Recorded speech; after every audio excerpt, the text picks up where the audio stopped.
Bienvenidos al primer vídeo que grabo de asociación de condensadores y distribución de carga. Este tipo de ejercicios, aunque puedan parecer bastante complicados, realmente no lo son demasiado, sobre todo son muy mecánicos. Es decir, a la que hagáis 2 o 3 ejercicios de estos veréis que son mucho más sencillos de los que os parecían al principio.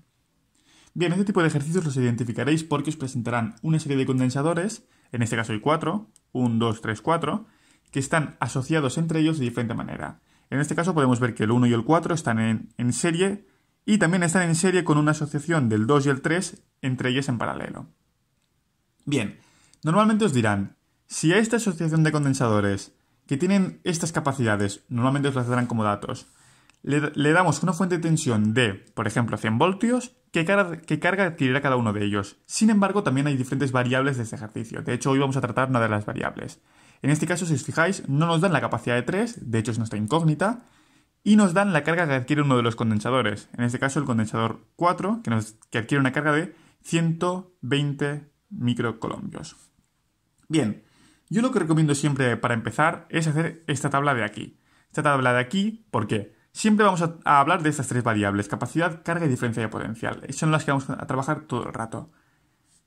Y además, aunque nuestro objetivo siempre va a ser encontrar curiosamente siempre va a ser el último dato que vayamos a encontrar. Es decir, antes de llegar a este punto de aquí vamos a tener que rellenar toda la tabla para poder llegar a ese numerito que estamos buscando. Además de esto es muy importante llevar varios conceptos claros. Yo de hecho os recomiendo que mientras veáis este vídeo tengáis al lado el PowerPoint que os he pasado con toda la teoría explicada, sobre todo la diapositiva que pone asociación de condensadores. Entonces entenderéis muchas cosas de las que doy por sentadas aquí y las explico como datos. Ahí veréis que está explicado todo y por qué hago cada cosa. Recordad que la expresión que nos permite relacionar capacidad, carga y diferencia de potencial es esta de aquí. Bien, una vez estamos de acuerdo en que nuestro objetivo es rellenar la tabla para llegar a nuestra incógnita, que repito es la capacidad de 3, vamos a rellenar efectivamente la tabla.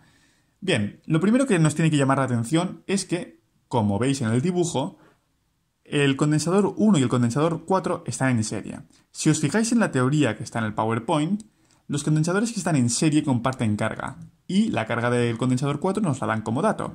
Por lo tanto, podemos asumir que la carga del condensador 1 será igual a 120 colombios, que es la misma que la del condensador 4. Por lo tanto, lo puedo poner como dato en mi tabla. Bien, a partir de aquí tengo tanto la capacidad como la carga de los condensadores 1 y 4 y con ello puedo calcular la diferencia de potencial a través de la división esta. Carga 1 entre capacidad 1 será la diferencia de potencial del 1 e igual con la del 4, dándonos como resultados 60 voltios y 20 voltios.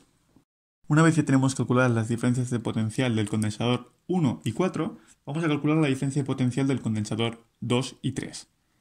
Bien, para ello, otra vez os pido que miréis la diapositiva que os pido y veréis que el condensador 2 y el condensador 3 tienen la misma diferencia de potencial por el hecho de estar en paralelo. Bien, ¿cómo vamos a calcularla entonces? Muy sencillo, vamos a utilizar la diferencia de potencial total. La diferencia de potencial total es la diferencia de potencial en los extremos de mi figura, es decir, en el punto A y el punto B. En este caso vale 100 voltios. Bien, ¿cómo se calcula esta diferencia de potencial? Es la suma de las diferencias de potenciales de todos los condensadores que estén en serie. Me explico con esto de que estén en serie. Si yo trazo un camino del punto A al punto B, pasaré por el condensador 1, también pasaré por el condensador 4 obligatoriamente, pero o paso por el condensador 2 o paso por el condensador 3. No puedo pasar por los dos a la vez. Por lo tanto, como aquí veis, la suma de la diferencia de potencial total será la suma de el condensador 1, el condensador 4 y el condensador 2 o 3, que como son la misma podemos usar cualquiera de los dos. La diferencia del potencial del condensador 2 y la del condensador 3 básicamente es 100, que es la total, menos la diferencia de potencial que cae en 1, menos la diferencia de potencial que cae en 4, que son 100 menos 60 menos 20, que dan 20 voltios. Por lo tanto, como están en paralelo, ambas tendrán la misma. Diferencia de potencial de 2, 20 voltios, diferencia de potencial de 3, 20 voltios. Con los datos que hemos calculado previamente, también podemos ver la carga de 2, que es básicamente la multiplicación de la diferencia de potencial que hemos calculado en el apartado anterior y la capacidad que nos la dan como dato, y nos dará 100 microcolombios que podemos rellenar en nuestra tabla.